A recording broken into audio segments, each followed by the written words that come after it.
Genesis chapter 29. Jacob arrives in Paddan Aram. Then Jacob continued on his journey and came to the land of the eastern peoples. There he saw a well in the field, with 3 flocks of sheep lying near it, because the flocks were watered from that well. The stone over the mouth of the well was large. When all the flocks were gathered there, the shepherds would roll the stone away from the well's mouth and water the sheep. Then they would return the stone to its place over the mouth of the well. Jacob asked the shepherds, "My brothers, where are you from?" "We're from Haran," they replied. He said to them, "Do you know Laban, Nahor's grandson?" "Yes, we know him," they answered. Then Jacob asked them, "Is he well?" "Yes, he is," they said. "And here comes his daughter Rachel with the sheep." "Look," he said, "the sun is still high.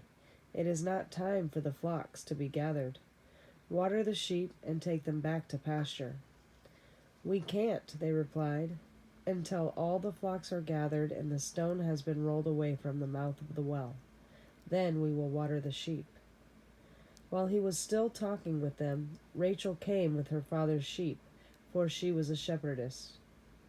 When Jacob saw Rachel, daughter of Laban, his mother's brother, and Laban's sheep, he went over and rolled the stone away from the mouth of the well, and watered his uncle's sheep. Then Jacob kissed Rachel and began to weep aloud.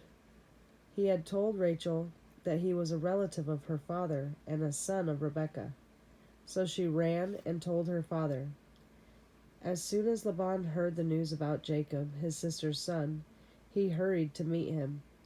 He embraced him and kissed him and brought him to his home, and there Jacob told him all these things.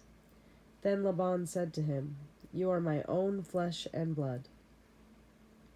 Jacob marries Leah and Rachel. After Jacob had stayed with him for a whole month, Laban said to him, "Just because you are a relative of mine, should you work for me for nothing? Tell me what your wages should be." Now Laban had 2 daughters. The name of the older was Leah, and the name of the younger was Rachel. Leah had weak eyes, but Rachel was lovely in form and beautiful.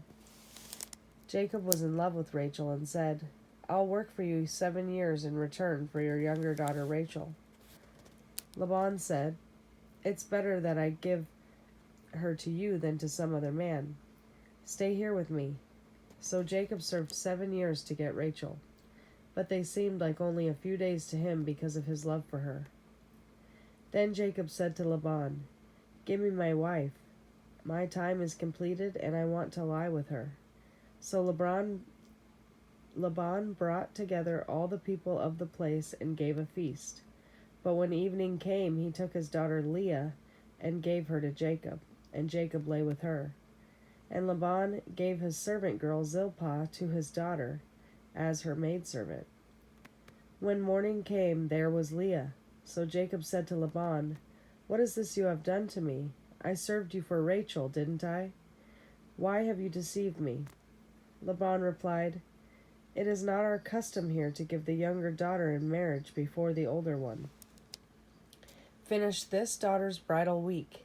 Then we will give you the younger one also in return for another 7 years of work." And Jacob did so. He finished the week with Leah, and then Laban gave him his daughter Rachel to be his wife. Laban gave his servant girl Bilhah to his daughter Rachel as her maidservant.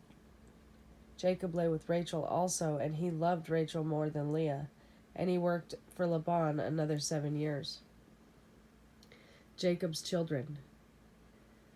When the Lord saw that Leah was not loved, he opened her womb, but Rachel was barren. Leah became pregnant and gave birth to a son. She named him Reuben, for she said, "It is because the Lord has seen my misery. Surely my husband will love me now." She conceived again, and when she gave birth to a son, she said, "Because the Lord heard that I am not loved, he gave me this one too." So she named him Simeon. Again she conceived, and when she gave birth to a son, she said, "Now at last my husband will become attached to me, because I have borne him 3 sons." So he was named Levi. She conceived again, and when she gave birth to a son, she said, "This time I will praise the Lord." So she named him Judah. Then she stopped having children.